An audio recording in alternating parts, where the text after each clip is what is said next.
Assalamualaikum warahmatullahi wabarakatuh. Halo semuanya, pada kesempatan kali ini saya akan membahas tentang bisnis F&B dalam mata kuliah pengantar bisnis untuk memenuhi tugas mata kuliah literasi digital. Tak kenal maka tak sayang, perkenalkan, nama saya Irfan Dwi Purwanto dengan NIM 22080574132 dari kelas Manajemen 2022F, Fakultas Ekonomika dan Bisnis, Universitas Negeri Surabaya. Nah, apa kalian tahu apa itu F&B? F&B adalah singkatan dari Food and Beverage atau makanan dan minuman. Jadi, bisa diartikan bahwa bisnis F&B adalah bisnis kuliner yang pada dasarnya bisa dirintis oleh siapa saja bahkan dengan modal yang minim. Bisnis ini bergerak di bidang pembuatan dan penjualan makanan maupun minuman.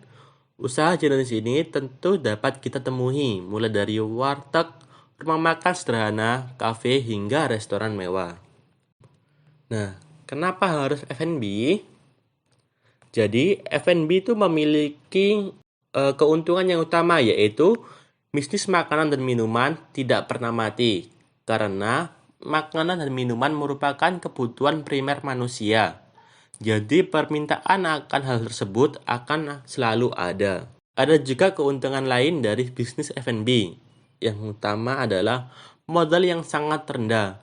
Kita dapat memulai bisnis ini dengan modal bahkan cuma ratusan ribu saja.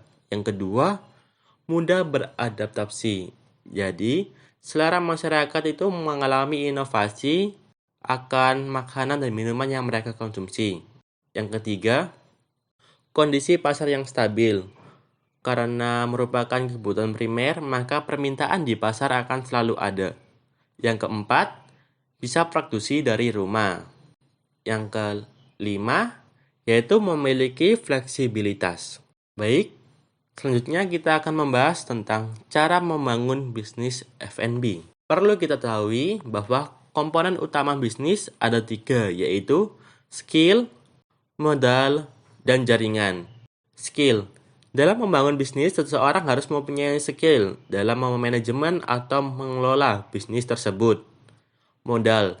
Tentu, kita harus memiliki modal dalam memulai bisnis. Yang ketiga adalah jaringan. Nah, jaringan ini faktor penunjang yang sangat penting. Oleh karena itu, kita harus memiliki jaringan dalam membangun bisnis. Nah, setelah yang ketiga komponen utama bisnis tersebut, kita dapat meningkatkan bisnis F&B kita dengan yang pertama, menyediakan makanan dan minuman dengan kualitas yang baik sesuai dengan SOP yang telah ditentukan. Dalam usaha makanan dan minuman, komitmen rasa itu sangat diperlukan agar para konsumen tidak kecewa saat datang kedua kalinya. Yang kedua, memberikan pelayanan yang ramah, profesional, dan efisien kepada semua pelanggan. Nah, hal ini tentu karena semua pelanggan ingin dilakukan secara baik, dilayani secara baik juga. Oleh karena itu, pelayanan juga penting. Yang ketiga, meningkatkan pendapatan dan keuntungan bisnis dari segi penjualan makanan dan minuman yang dimiliki. Yang ketiga ini kita dapat memperluas pasar dengan jaringan yang ada. Kita bisa memulai produk dengan pasar yang baru.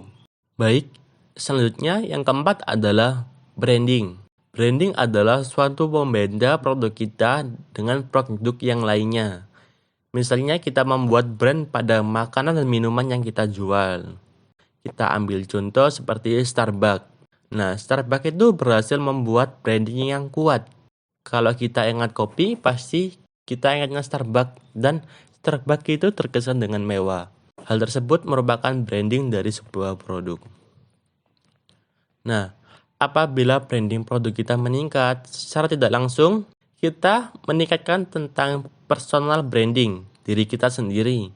Tujuan personal branding adalah untuk membangun kesan positif seseorang terhadap dirimu. Hal tersebut memudahkan kita untuk mencari jaringan dalam dunia bisnis. Baik, terima kasih. Sekian dulu pembahasan pada video kali ini.